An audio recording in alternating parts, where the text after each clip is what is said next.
Hello, this is Steele Fitchett here speaking on some topics that I've found incredibly important and I'd love to share them with you. It's been a fairly long journey for me in discovering things that I would like to share with you today.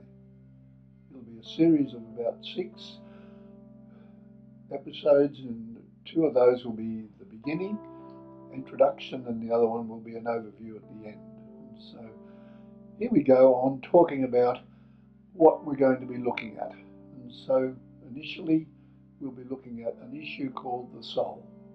The soul is something that we're familiar with, and I need to be able to say what I think it is. And basically it's about the head and the heart, or some people might call it the adult and the inner child and the will. And so for a long time I had no idea that that was somehow more important than it ended up being. So what I found was, one day I was listening to a tape, and on the tape this chap was saying about an inner child, and it absolutely blew my mind. I had no idea that there was such a person around. And so as I began to explore that, I found that there was an adult and there was an inner child. And I began to look at that personally and got a photo out of myself as a child and recognised who it was that I was beginning to discover. And out of that I then started to look very carefully at how I could relate to this person, and so I began to journal, and each day I'd record things that happened and how I felt about it, and in doing that I allowed this little boy to have a voice.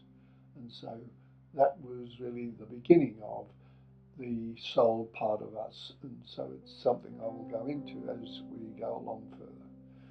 The second one we're going to look at is a thing called the spirit. The spirit is a very important part of us, which is present from the moment of conception. From the moment of conception, the spirit is there, fully developed, and we will talk about that as the spirit evolves through the pregnancy and early life, and how it on its own is there to receive information long before cognitive development is intact, which is some months after birth. So that will be the second one. The third one will be looking at the neurological problems or the emotional problems that occur as a result of woundedness in these areas. And so we'll be looking at mental health issues and some of their origins. We are keen to throw the light on that because we want it to be something that helps us to heal, rather than to have ways and means of effectively band-aiding the wounds. And then the last of the series will be looking at a thing I call the high ground. The high ground is a place of worship, and there are things and people and ideas that end up on the high ground that I think are important in this journey, that we should be able to make use of the high ground. And so those things are all there helping us to understand our way of thinking, our way of feeling, and the deep part of us that's hidden so much in life, our spirit.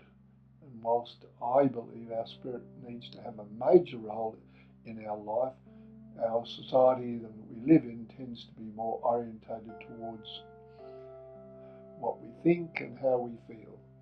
And so I just think at the end of that we will go to a place of reviewing all of those issues, and out of those issues hopefully it will touch your lives in different ways, and that you could perhaps begin to explore things more effectively, because I think there's an issue that I call we either play games or we're real, and that it might seem like some things are real, but we also need to be able to find out what the truth is. And so these series of talks is to actually put our finger on some truths. And one of the ones I kind of think about is an issue called abandonment. And abandonment is something that I originally thought about when I was thinking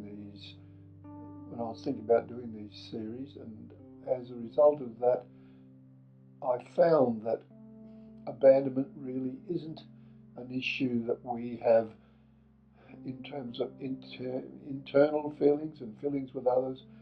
We don't have that. We have a thing called forsaken. We can be forsaken, which I feel is a reversible issue. I think on the cross, Jesus said, "Father, why have you forsaken me?" It had to be a reversible thing because 3 days later he was back in connection with his Father. So forsaken is a reversible thing, whereas abandonment, I feel, well, the definition if you look up the dictionary, would say it is said to be utterly forsaken. And I don't think that is relevant to the age in which we live, even though we can have fears of abandonment. And so there's some of the things that will come into this discussion that we'll be looking at. And so hopefully you people will be challenged, and I hope in time there may be some feedback in which you can challenge what I've said. I'd love it to be challenged because I found it very challenging, but I do need to share with you some of the things I've found of value in my journey that I think may be helpful for you. So I look forward to entering into the first of these series in which I'll be looking in some detail at the soul.